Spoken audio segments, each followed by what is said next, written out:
Bonjour et bienvenue à tous dans ce nouveau numéro de Demain à la Une. Voici les titres de cette édition. Le 2 février commencera la première phase d'allègement des mesures sanitaires en France. Mais où en est réellement la situation sanitaire et comment se passent les choses chez nos voisins anglais qui ont levé les restrictions une semaine avant la France? La réponse avec nos chroniqueurs dans quelques instants. Le top départ des JO d'hiver de Pékin sera donné la semaine prochaine. Plusieurs pays occidentaux ont décidé de boycotter au moins diplomatiquement l'événement alors que Pékin demande qu'on ne perturbe pas ces Jeux organisés sous une stricte bulle sanitaire. Le 4 février, c'est la journée mondiale de lutte contre le cancer. Les différentes organisations internationales tirent la sonnette d'alarme pour dire qu'il ne faut pas choisir entre le cancer et la pandémie du Covid et qu'il ne faut pas oublier ces malades qui ont de plus en plus de mal à accéder aux soins. Bienvenue à tous. La France est aujourd'hui clairement parmi les pires foyers de Covid au monde. La décrue épidémique se fait attendre et le variant Omicron, majoritaire dans le pays aujourd'hui, se propage davantage tous les jours. Et pourtant, le 2 février commencera la première étape de la levée des restrictions sanitaires en France, une semaine après une décision similaire prise en Angleterre. Pour débattre de ce premier sujet, j'ai le plaisir d'avoir ici à mes côtés Valérie Gasse. Bonjour. Bonjour Valérie, Aziza. vous êtes la chef de service politique de RFI. Nous avons avec nous depuis Londres notre correspondant Hervé Amoric. Bonjour Hervé et merci d'être avec nous. Bonjour. Alors Valérie, pour commencer, justement, où en sommes-nous en France? Où en est cette situation sanitaire, que ce soit d'ailleurs pour les contaminations, le nombre de morts, les hospitalisations? La situation, Aziza, elle est toujours très tendue. Selon les chiffres de Santé publique France, il y a eu en moyenne la semaine dernière 366 000 cas par jour de contamination au Covid. Et même avec un pic mardi dernier, plus de 500 600 nouveaux cas en 24 heures. Le chiffre des hospitalisations ne cesse d'augmenter. Actuellement, on a plus de 30 600 patients du coronavirus hospitalisés. Mais, signe peut-être plus positif, ça commence à baisser dans les services de soins critiques où sont hospitalisés les malades les plus graves. 3700 malades, un peu plus de 3700 malades sont actuellement dans ces services. Donc une légère baisse de quelques dizaines de cas qui peut-être indiquer une nouvelle tendance. Du côté des décès, c'est aussi encore très difficile. 273 décès depuis le début de l'épidémie, plus de 130 000 morts, non 273 décès, excusez-moi, sur la dernière journée et 130 000 morts depuis le début de l'épidémie. Le pic de l'épidémie, il n'est pas encore passé. C'est ce qu'a dit le porte-parole du gouvernement en parlant du variant Omicron qui en effet est très contagieux et continue à faire de nombreuses contaminations, mais avec des cas un petit peu moins graves. Et selon le professeur Jean-François Delfrécy, qui est le président du comité scientifique en France, la vague des hospitalisations, elle va durer jusqu'à au moins mi-mars. Alors, c'est pour ça qu'on voit, il y a cette première phase, bien évidemment, la deuxième est le 16 février, il y a une troisième un petit peu en mars. Le gouvernement a décidé donc de lever les restrictions à partir du 2 février. Qu'est-ce qui va changer réellement dans cette première phase du 2 février et dans celle du 16 février ?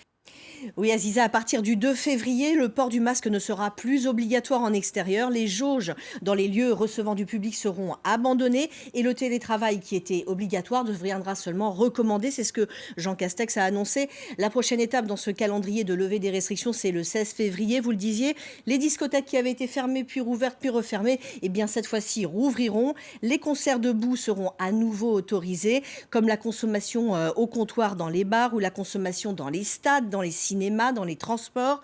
On ne pouvait plus en effet manger ou boire dans un train ces dernières semaines. Concernant les écoles, Jean Castex a annoncé qu'une levée des protocoles sanitaires qui avaient été mis en place et avaient suscité d'ailleurs le mécontentement à la fois des professeurs et des parents, serait éventuellement allégée à partir de la fin des vacances de février, c'est-à-dire avec les zones au début mars, le 7 mars vraisemblablement. Le pass vaccinal, lui, ne sera pas retiré instantanément, mais le gouvernement essaye de regarder selon quels critères on pourrait à un moment se passer du pass vaccinal. Et là, il y a deux éléments qui sont regardés de près, le nombre de malades en réanimation dont on parlait tout à l'heure et les déprogrammations de soins qui sont aussi un élément important. Alors, Hervé, justement, l'Angleterre a levé cette semaine la quasi-totalité des dernières restrictions en vigueur pour lutter contre le Covid, sachant qu'elles étaient déjà parmi les plus légères en Europe. Comment est la situation aujourd'hui chez vous ? Il reste toujours au moins 100 000 nouveaux cas d'infection par jour ici, environ 340 décès quotidiens. Et donc la situation reste difficile, mais les autorités sanitaires estiment que la décrue, c'est-à-dire la courbe est descendante depuis les fêtes de fin d'année, et par conséquent, comme il y a moins de personnes hospitalisées, le gouvernement britannique a décidé de lever la plupart des restrictions. Depuis jeudi, fini le port du masque obligatoire, à moins que les régies de transport public, par exemple, continuent à l'exiger. C'est le cas dans le métro de Londres. En revanche, ce n'est plus une exigence légale nationale, et cela, bien sûr, pour Boris Johnson, ça ne concerne que l'Angleterre, puisque les restrictions sont maintenues en Écosse, en Irlande du Nord, au Pays de Galles. En revanche, bien sûr, l'Angleterre est la plus peuplée des nations du Royaume-Uni. Donc, depuis jeudi, fini le pass sanitaire. On peut entrer sans pass sanitaire au théâtre, au cinéma et dans les boîtes de nuit. Le télétravail n'est plus recommandé. On recommande au contraire de retourner travailler au bureau pour relancer l'économie. Et à partir de lundi, il n'y aura plus de restrictions pour rendre visite à ses proches dans les EHPAD et les maisons de retraite, ce qui était le cas déjà depuis le début de la pandémie. Donc on revient à une situation proche de ce qu'elle était avant la pandémie, et ce qui n'est pas au goût de tous les épidémiologistes, notamment de ceux de l'Organisation mondiale de la santé, qui trouvent que c'est un peu imprudent ce qui se passe ici, car il reste bien sûr de l'incertitude. Mais bien sûr, Boris Johnson, lui, n'avait pas que des raisons sanitaires de lever ces restrictions, il y avait aussi des raisons politiques. Alors justement, c'était ça ma question juste après, c'est de savoir, est-ce qu'on ne peut pas voir dans cette levée des restrictions, même un peu précipitée, une manœuvre politique de la part d'un Boris Johnson qui a été lui-même accusé de ne pas avoir assez respecté les restrictions, le confinement, etc. Cela même pourrait lui coûter cher s'il est reconnu coupable d'avoir violé les lois anti-Covid dont il est responsable. Ça risque de lui coûter tout simplement son poste de Premier ministre, et on saura probablement la semaine prochaine. Donc effectivement, il avait des raisons très politiques pour que ces restrictions soient levées le plus rapidement possible. 2 enquêtes sont en cours pour faire la lumière sur les violations présumées du Premier ministre et de ses collaborateurs en plein milieu du lockdown, en plein milieu de la pandémie, où on s'en souvient, il y avait des restrictions pour aller même dans des enterrements. On se souvient de cette image de la reine Elisabeth seule assise sur son banc à l'église lors des funérailles de son époux.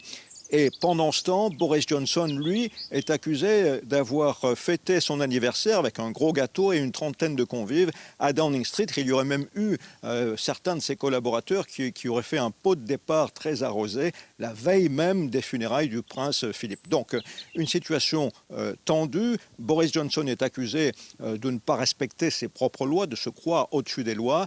La semaine prochaine, donc, ce rapport tant attendu de la haute fonctionnaire Sue Gray devrait être publié. Et bien sûr, Boris Johnson devra répondre de ce qu'il ressortira dans ce rapport devant les députés, et les députés de la majorité conservatrice pourraient bien décider de lui montrer le chemin de la sortie de Downing Street si ces violations étaient véritablement faites à la lumière et sans équivoque. Il y a aussi un rapport, une enquête de police par la même occasion, c'est ce qui a retardé le premier rapport.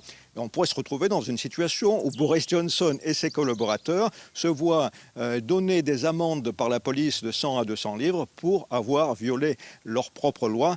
Évidemment, quoi qu'il se passe pour l'avenir politique de Boris Johnson, en ce qui concerne sa qualité de leader moral du pays, évidemment, il prend un grand coup de son autorité morale est diminué très très fortement. Alors, en parlant justement de manœuvres politiques, Valérie, est-ce qu'on peut en voir aussi ici en France, puisque plusieurs spécialistes et médecins regrettent un petit peu cette levée des restrictions alors qu'on est encore en pleine vague du variant Omicron, et Est-ce qu'on a peur, est-ce que le gouvernement pourrait avoir peur que le fait de maintenir les restrictions puisse peut-être peser sur les urnes pour la présidentielle? Oui, c'est vrai que ça peut paraître surprenant d'annoncer des mesures maintenant alors que l'épidémie se propage encore très fortement. Mais comme on vient de voir en Grande-Bretagne, bon, il y a d'autres raisons, mais il y a quand même une réouverture. Il y a des pays comme le Danemark ou les Pays-Bas où on va aussi vers la réouverture. Mais ce qui est sûr, c'est que pour Emmanuel Macron, c'est un enjeu important de réussir à gérer cette sortie de la crise, de cette nouvelle vague de l'épidémie. À quelques mois seulement de l'élection présidentielle, on est à 2 mois et demi, moins de 3 mois de l'élection. Et donc, forcément, au regard de ça, il y a une volonté de ménager les conditions de son entrée en campagne. Parce que la crise sanitaire, c'est l'un des paramètres de l'officialisation de cette candidature que l'on attend d'Emmanuel Macron. Difficile pour lui de se présenter si la situation sanitaire ne s'améliore pas. Difficile aussi pour lui de faire campagne face à des Français, comme vous le disiez, si les contraintes sont maintenues, des Français qui seraient soumis à des contraintes. Alors, il y a certainement, dans cette annonce assez rapide de la levée des mesures, la manifestation d'une espèce de volontarisme politique, bien évidemment en lien avec l'élection présidentielle. Ce que veut faire Emmanuel Macron par l'intermédiaire du gouvernement et de Jean Castex qui a annoncé ces mesures, c'est montrer que certes il y a des contaminations et qu'il y a un risque, mais que ce risque il est raisonnable, gérable, géré. Et donc voilà, en fixant ce calendrier, on dit qu'il y a une lumière au bout du tunnel. Et on prépare les conditions de l'entrée en campagne du président de la République. Mais c'est un pari, attention, si les conditions sanitaires se détériorent, eh bien ça aura un impact évidemment sur la campagne d'Emmanuel Macron. Et les adversaires, ses adversaires à la présidentielle ne manqueront pas de l'attaquer sur ses mauvaises décisions. Merci beaucoup Valérie Gasse d'avoir été avec nous et pour toutes ces explications. Et merci Hervé Amaric d'avoir été avec nous depuis Londres. Merci à vous tous de nous avoir suivis. On reste tous ensemble. On revient juste après le bulletin d'information pour la deuxième partie de Demain à la Une. À tout de suite.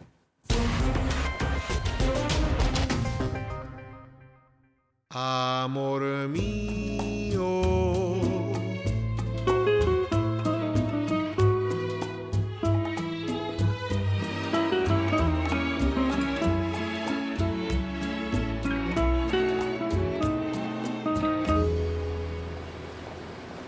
Bonjour monsieur. Bonjour, je viens pour faire ma dose de rappel. Il y a des rendez-vous à ne pas manquer. Pour continuer à vous protéger, pensez dès maintenant à votre dose de rappel.